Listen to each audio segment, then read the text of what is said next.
Hello my friends and welcome again to my video channel. Today we will finalize our work on the Drake TR7, and this is a full realignment of this transceiver. The reason is stated in the manual. Note that adjusting the 10 volt regulator will affect all circuits in the transceiver, thus requiring a full alignment. And we swapped the pots here by 10 turn pots, also the 10 volt pot for the 10 volt regulator, so we have to readjust the 10 volt and therefore we have to do a full realignment. So let's start. Therefore the first step is the alignment of the 10 volt. Connected the voltmeter on the rear side to the 10 volt rail, and this is the upper pot which is for the 10 volt regulator, and then we can adjust it exactly to 10 volt. It is not stated how precise it has to be, but I think 10 volt plus minus some millivolt is sufficient. The unit ran for about 1 hour, so I think the accuracy is good enough. And now we have 10 volt set on this pot, and then we can continue with all other adjustments.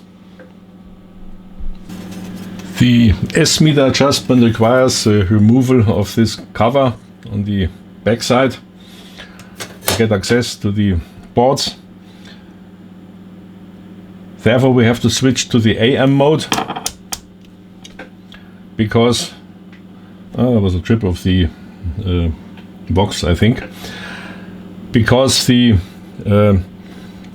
open unshielded boards here generate some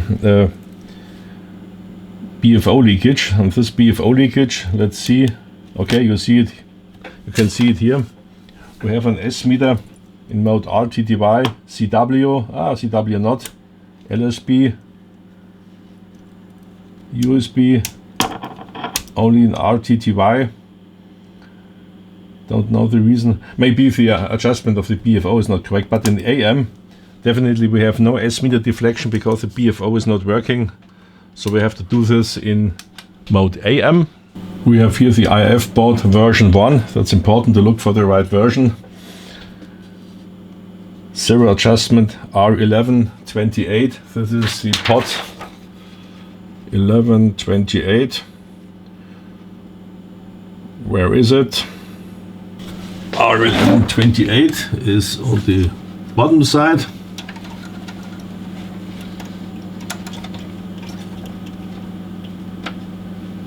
This has to be set fully clockwise. What I'm doing, turn the HEC pedestal unit R1129 also fully clockwise. That's 1129. This one fully clockwise. And then rotate this pot counterclockwise until S meter reading increases to S units. Okay, that's here, we can observe it.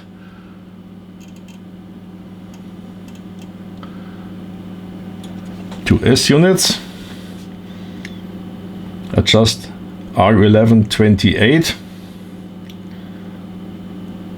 We had before. Now for an S meter reading between 0 and 1. Let's go back to this pot.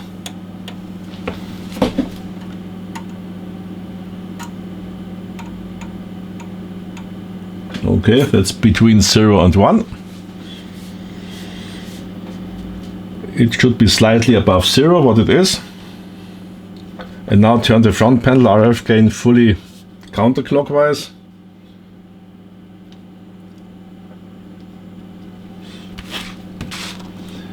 Adjust the sensitivity control R1105 for full scale reading 80 dB over S9. R1105, where is R1105? That's there. And that's the other one.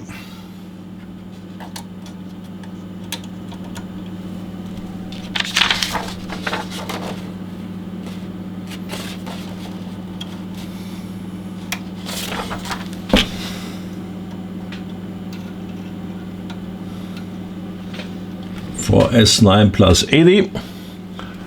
What we have now. Rotate the RF gain control fully clockwise and be sure that the S meter is between 0 and 1. Okay, it's a little bit more, it's 1. So we have to repeat all steps again, but now we are on the road. Seems there was a little bit of mismatch, but no problem. We repeat it. I go back to step C,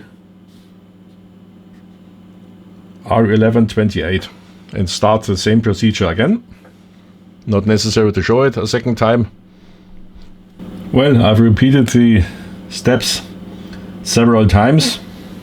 Now we have between 0 and 1, and with full counterclockwise 80 dB over S9, and then we have 0 or 1 S unit again, as it should be, and the threshold is set properly.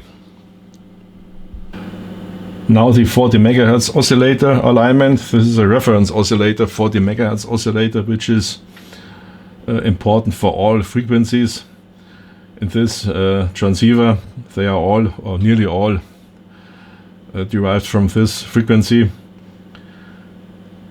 First, the amplitude has to be set to a maximum. I should connect an RF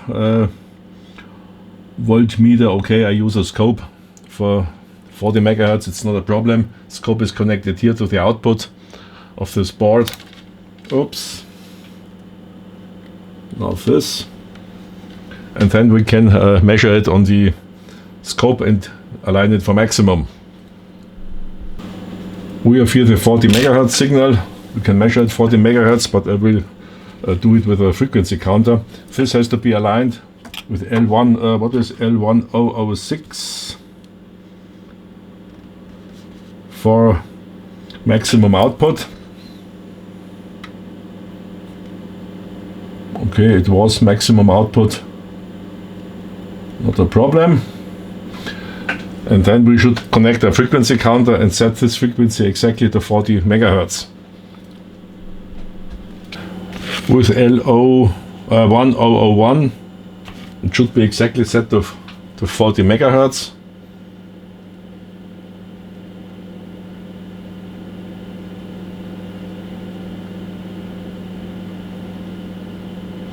This is the last digit is the 10 Hz position.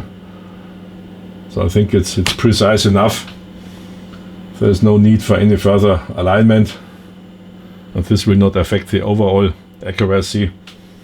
When we have an error of 10 Hz at 40 MHz, so at 30 MHz the error is less than 10 Hz. So we can be happy enough with this setting. By the way, I've forgotten to mention, I use the high impedance input of the counter, and the probe is set to 10 by 1, so the pin 21 where it is connected is not loaded by the counter. In the manual it is stated, do not use pin 21 for this adjustment, since the load of the counter may cause the 40 MHz oscillator to shift. Well, this is valid for counters with 50 ohm input, but we do not have here 50 ohm input. This is 1 mega ohm input. What we have here times 10, so we have a 10 mega ohm input impedance, and it is not a load for the oscillator. Next alignment is a 13.695 MHz VCXO adjustment. It's done in the mode passband tuning. Passband tuning has to be depressed. This knob, passband tuning, is in the center. I check that we have a right position, okay. The left position and center is 0, and then this frequency should be exactly 50, what it is, 53.695, not 48. It should be 500 instead of 480, but I think it's a question of the small moving of this knob. Okay, I will realign it in the 0 position. Now I adjust L1005 to exactly 695.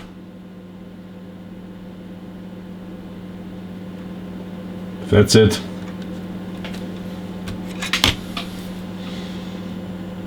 And now when I tune the passband tuning, it is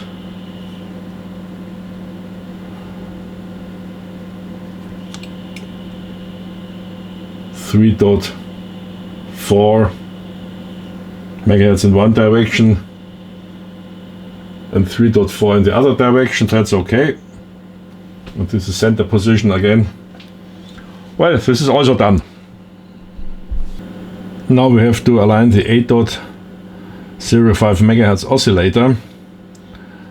This is also a part of the passband tuning. The PBT has to be set to 0 and the output frequency has to be measured with 5.645 megahertz. We see here I use this frequency counter here. It's a little bit more sensitive. The output voltage is not very high and the other counter is not sensitive enough in the low frequency input. So I use this one, but for this frequency it is good, precise enough. So with a trim cap, the frequency has to be set exactly to 5.645.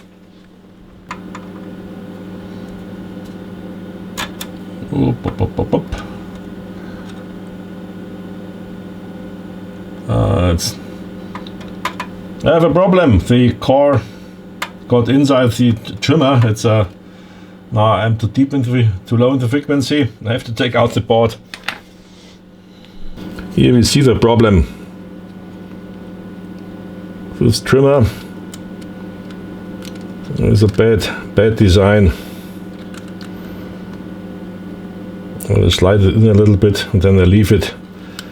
The last 10 Hertz need no realignment.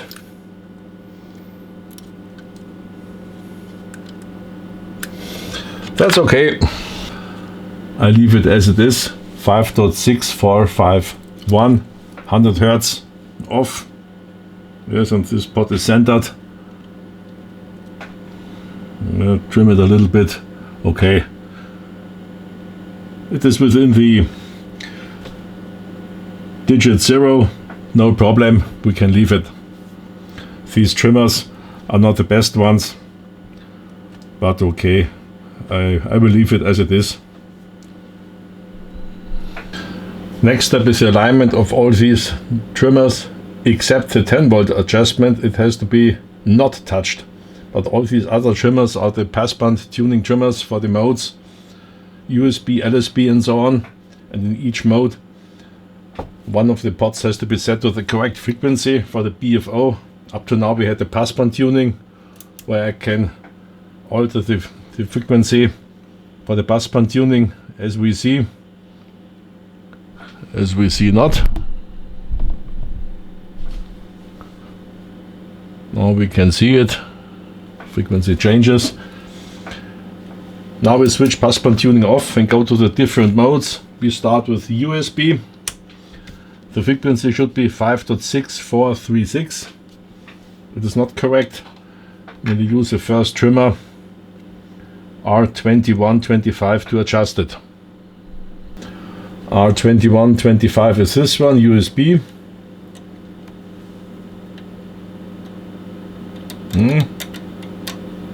Can't I get into the slot? Now I'm in slot. 5.6436.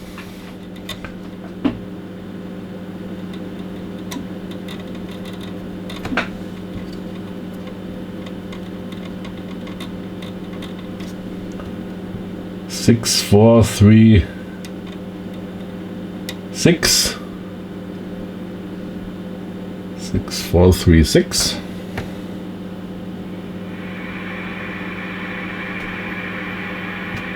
That's your audio. USB audio, no signal.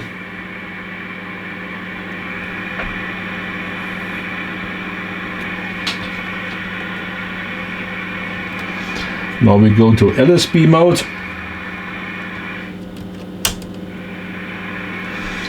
And set the frequency 5.6464.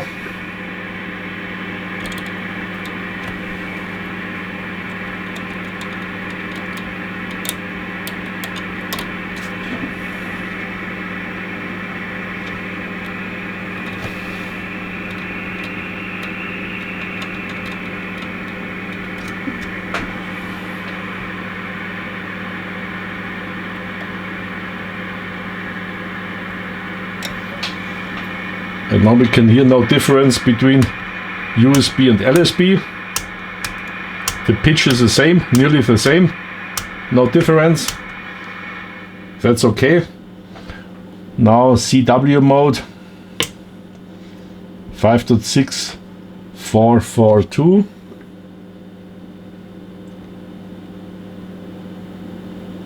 CW, okay, yes. 64, what is this? 6442.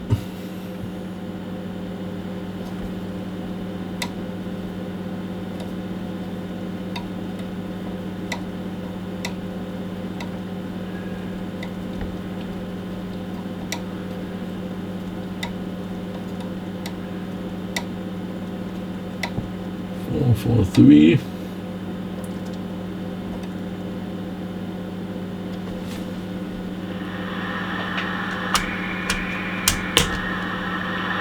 Okay, the audio, the pitch is a little bit lower than USB and LSB. That's okay.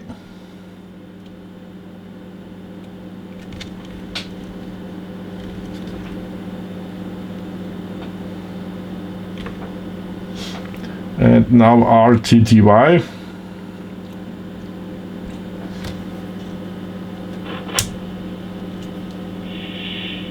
It has a rather high pitch, 5.6475.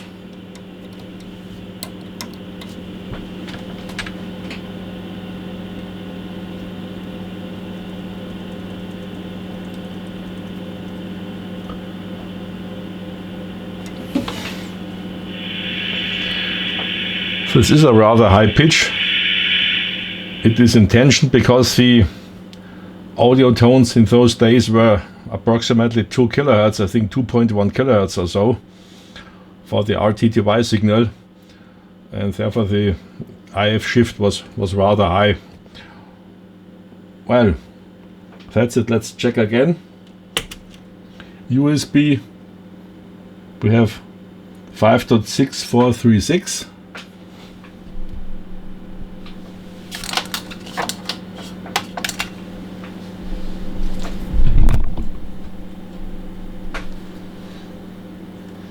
LSB 5.6464,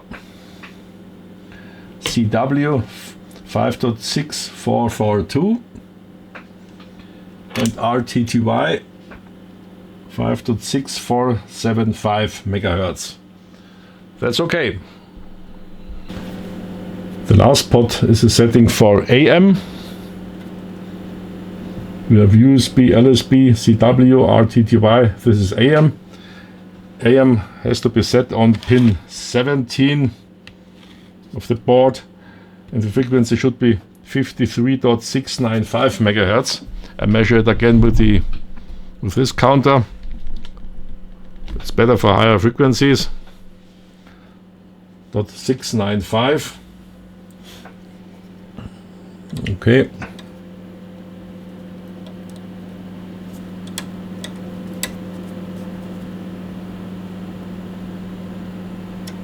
That's it.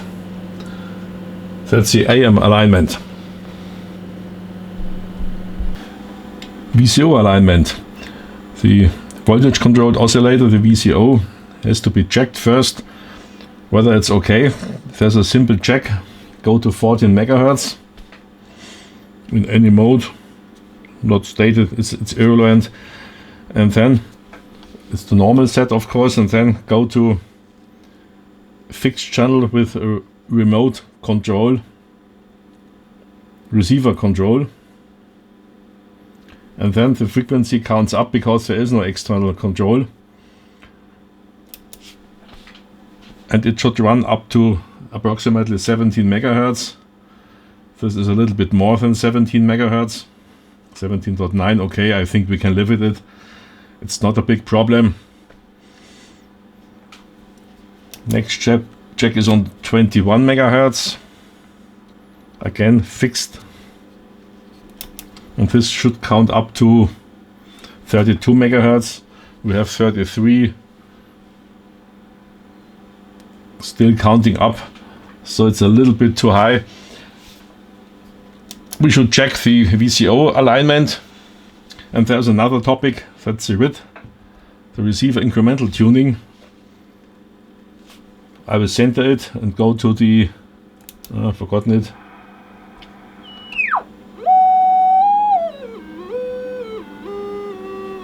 To the calibrator. RIT is centered, and when I switch RIT on, okay, we can hear it. The RIT is not centered. So the RIT also has to be realigned. And the problem is with the RIT calibration, there is no hole on the bottom side. This is an old version of the TR7, and this old version has no hole. I show you where the hole should be. It should be there. Oops. We have here the, you can see it, no you can't see it. Now you can see it. Here we have the trim pot for the RIT, and the newer versions have here a hole in it. The wires, the traces are a little bit shifted, so we have here the hole, and then we can align this pot from the bottom side. This is not possible here, so we have to remove the TR7 to set the VCO frequency and to realign this RIT function. The alignment of the VCOs require a connection to a test point. This is a test point, but it's not possible to get access to the test point when this board is vertical in the slot. So we would need a tip with a 90-degree angle, so it's better to solder a short piece of wire, some millimeters. It's shown here, this piece of wire. It's not connected to this capacitor, it's a separate wire here. And then we can connect our multimeter a little bit easier to this checkpoint, test point. Otherwise it's difficult. I will bring back the VCO board into the transceiver.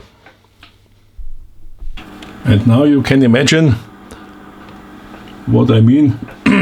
This adjustment tool, and here we have this pin. The transfer board is in place. We need the transfer board. I've forgotten to mention it.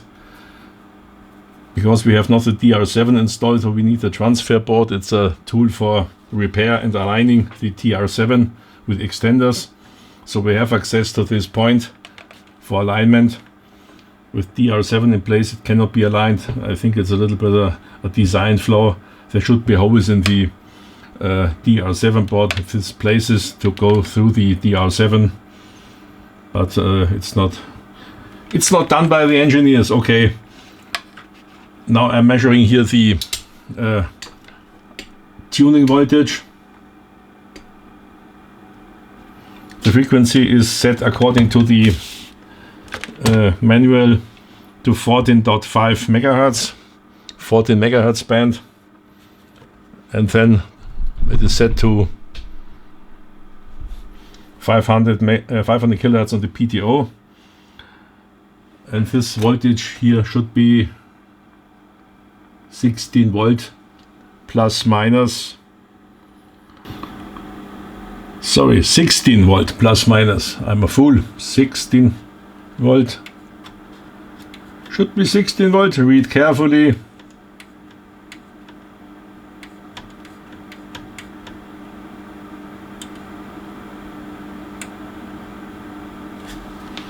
That's it. 16 volt plus minus 0.5 volt.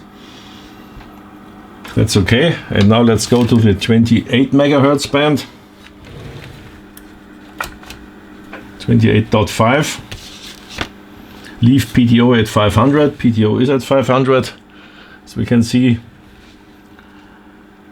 And then the voltage should be 15 volt. Okay. But now we should go to the other coil.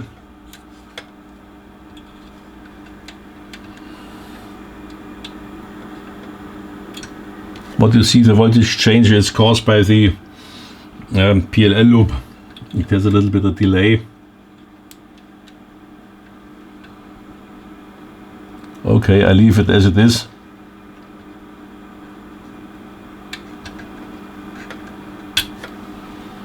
$14.59. Well, that's it. Translator alignment. Transceiver set to 1.5 MHz plus 500 kHz. That's 2 MHz. The scope. The manual says RF voltmeter. Okay, I use my scope. Probe is 10 by 1. Connect to the test point. Here it is a little bit easier to connect it.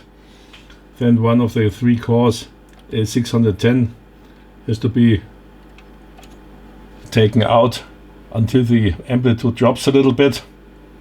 And then the other 2 cores have to be aligned for maximum. I think they were okay. And as it looks, this one is also okay. Yes, it was okay. And then retune the center core for maximum again.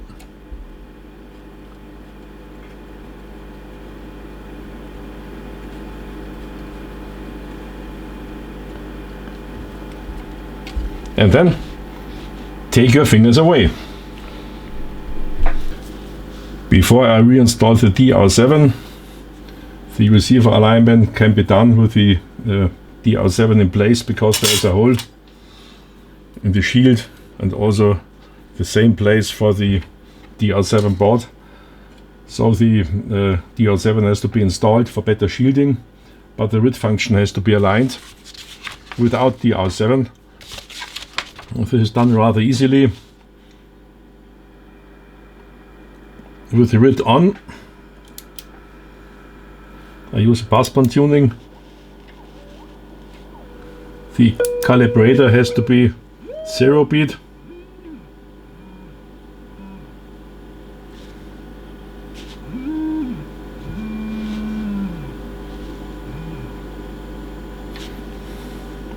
And when I switch the RID off, there's an audible tone, and the RID trimmer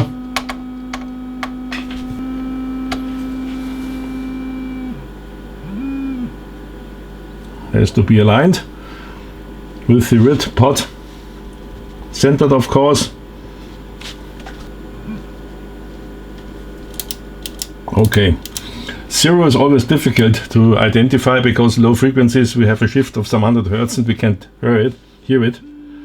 So it's a better idea to detune it a little bit to hear a beat frequency, and then when I switch on and off the RID with the knob centered, there's no difference.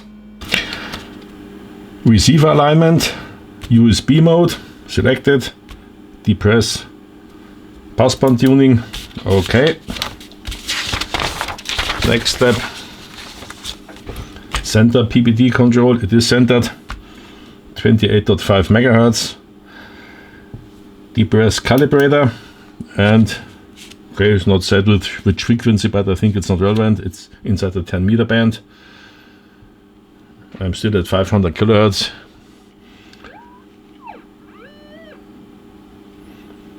And tune the receiver to 0 beat with a calibrate signal. AGC fast. Peak C418 on the up converter. There's this capacitor here. There's a through hole in the TR7. Luckily for this alignment, because the alignment of the receiver has to be done all shields in place. That's important. All screws have to be there and fit firmly. Do not over tighten them, it's not necessary, but they all have sufficient torsion so that the shield is pressed, squeezed down onto the chambers. Also the 2 screws on the rear side have to be there. In my case I had to replace them by bigger ones because the thread was damaged. It's very dangerous here in the aluminium. Okay, C418 to maximum.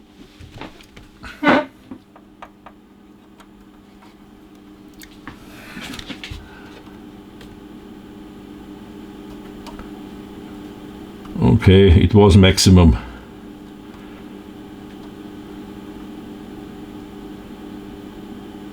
Yes.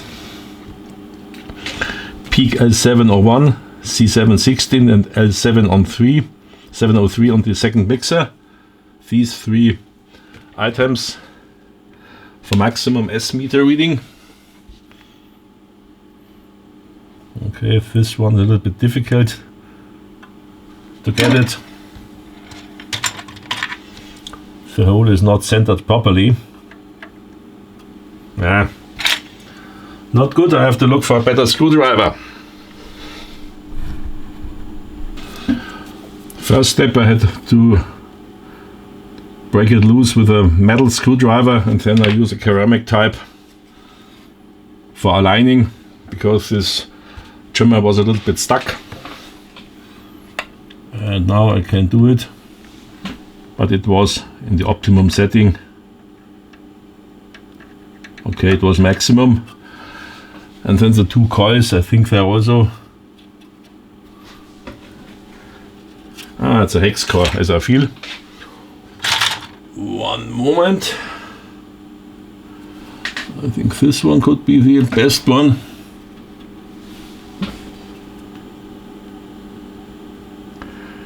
Yes, but it is... there's maximum. And this one is also good.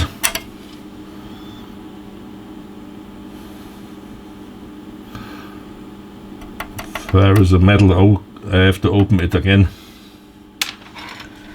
There is a piece of metal, a contact strip. It is soldered very ugly. I have to open it again. The reason is not a wrong drilled hole. The reason is that the board is a little bit bent. It should be in this position. Then the alignment tool would fit into the hole, but it is in this position. So I meet this and not this, what I want. I don't know why it is bent in this position. Here it is sitting firmly and correct. Maybe there's a problem on the board. I will take out the board and check it. There's no problem on the bottom side of this board. I think it's only a question of aging that this board is a little bit bent.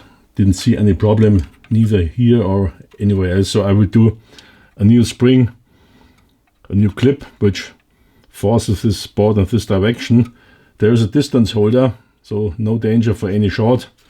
And I will take a contact, such a metal strip. It's a part of these contacts, you know them for high frequency application. And I will make a new one and bend this in this direction, so there is enough force on it to keep it in position. Problem is solved. Now the board is in line with this board, and we do not have any shorts on the bottom side. I've checked it, and I didn't see any problems, any contacts. The pins are short enough so they don't get in contact with the ground here, and we have no shorts to ground. Now we can also adjust L703 for maximum, but as I see, it was maximum.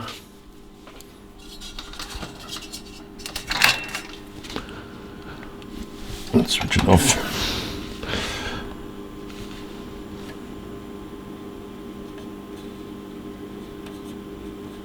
Okay, this one again.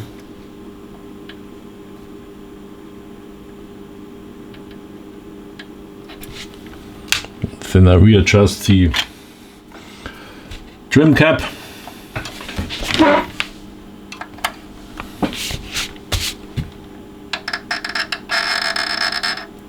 These trim caps are horrible.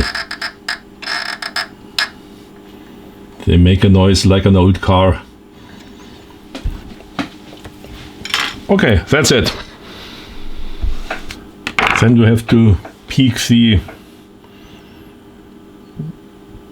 transformers and inductors on the second IF audio board. This is this board, and there's access from the rear side. These four have to be also aligned for maximum. Yes, for maximum S meter reading. I use a small mirror to control the S meter while I'm working here on the transformers and the inductors. Now I can tune it for maximum. Maximum is now on the left side, of course, not on the right side. It's rather easy to do it.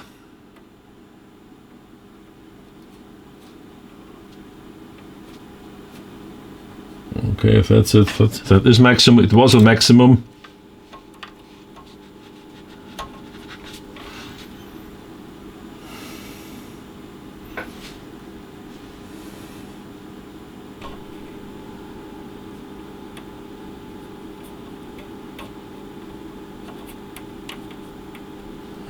Okay.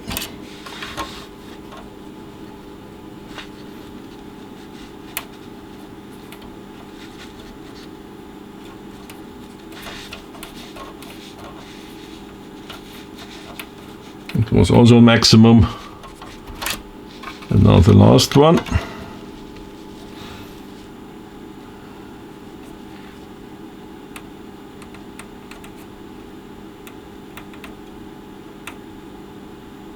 I think it's syrupy there.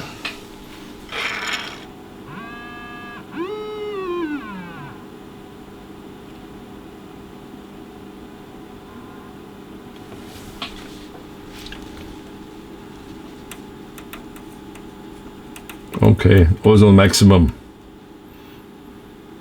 All 4 coils were on maximum. No further alignment necessary. The last step in the receiver alignment is the pot R1136. It is this one. I think there was too much gain in it because they stated that the S9 should be the calibrator signal on 10 meters. When I switch on the calibrator, we had more than S9, we were in this range, and this means that when we tune the passband tuning, we don't have a movement of the pointer, but now you see in the S meter there is some movement. That means too much gain in the system. So I will go down that we have a calibrator signal with S9, and then I will check it with my signal generator. It should be 30 microvolt for S9.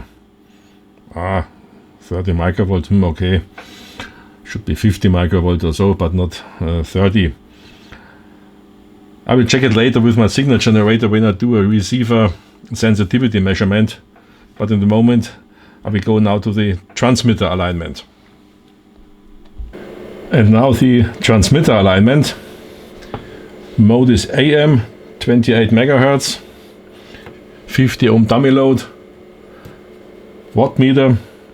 Carrier should be set for 30 watt or less with the PTT. I need my microphone. Carrier 30 watt or less, okay. We have here a little bit more than 20 watt. On the second mixer, by the way, I have to take away the shield again. It's shield on, shield off, shield on, shield off. But first the receiver has to be aligned, as I understand the procedure, and then the transmitter. But for the transmitter we have to go on this board to lower located components. It is C705 for maximum output. C705 is this one. And now I have to align this for maximum.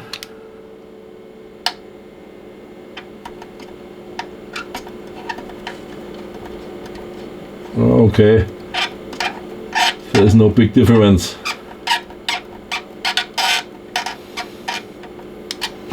I can leave it as it was. And there is a inductor L702, also for maximum. This is L702. And then for maximum again. Okay, it was for maximum. Yes, it was maximum. No further alignment necessary. And then we go to the passband tuning reference board. there are also some coils to be peaked for maximum. On the passband tuning reference board, L1013 for maximum.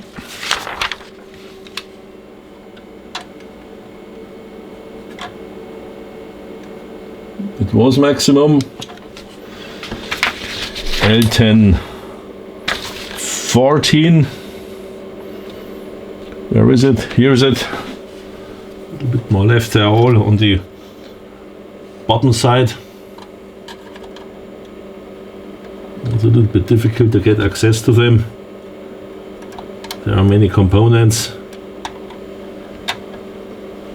Okay, also for maximum.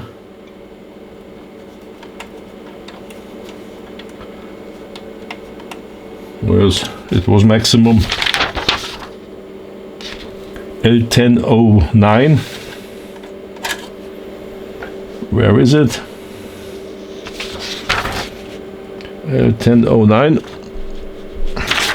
And here we have L1009.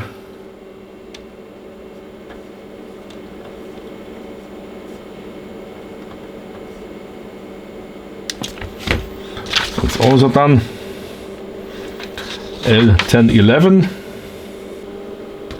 I don't know what is right. Is it L1011 or L1101? L1012 or 1102? I'm not sure. There are different designations, but anyhow, these are these two coils on the side here. I will align them for maximum.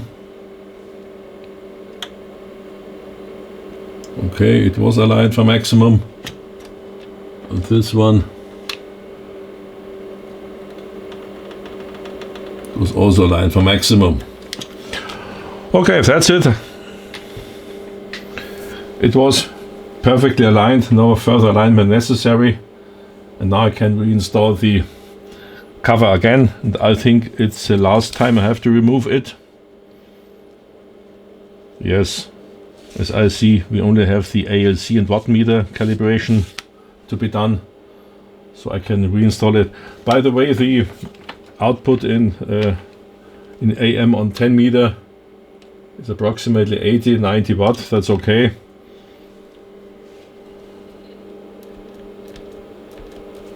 At 27 megahertz, I'm a little bit curious. 80 watt. 80 watt on 27 megahertz for those who like CB, citizen band. Depending upon the country, whether it is permitted or not to transmit on CB with this transceiver. But I can confirm it is more than 80 watt. Okay, next step is wattmeter null adjustment. The wattmeter null adjustment is done with this setup. 14 megahertz band, mode CW. We will set it the full output 100 watt. We can measure it here. And here we have the connection on the ALC board. This is the input of the reflected power from the SWR bridge. The SWR bridge is located here. And we have to adjust this trimmer for minimum voltage on the reflected power. It is assumed that the dummy load is perfect 50 ohm. And it is 50 ohm. We can see it here in the wattmeter. I have 100 watt output and no reflected power. Absolutely no reflected power in this frequency range. So this dummy load is perfect as necessary. And we can measure here on this voltmeter the reflected voltage. Theoretically it should be 0, 1 volt full scale. The alignment procedure says typically less than 0.5 volt DC, and we have to align this capacitor here for minimum voltage in the reflected measurement point. So I will do it now. I will key the transmitter and align with this trimmer this voltmeter here to minimum. Can be a little bit better, okay. We have 0.25 volt. Specification says 0.5 or less. So we are on the safe side, and this is also done. Now we are at the end of part 10 about the series of the Drake TR7. In the next part we will, I think, finalize this project, do some additional measurements, have a short discussion about it, and then I think we are lucky and ready. So stay healthy, stay tuned, and see you on this channel.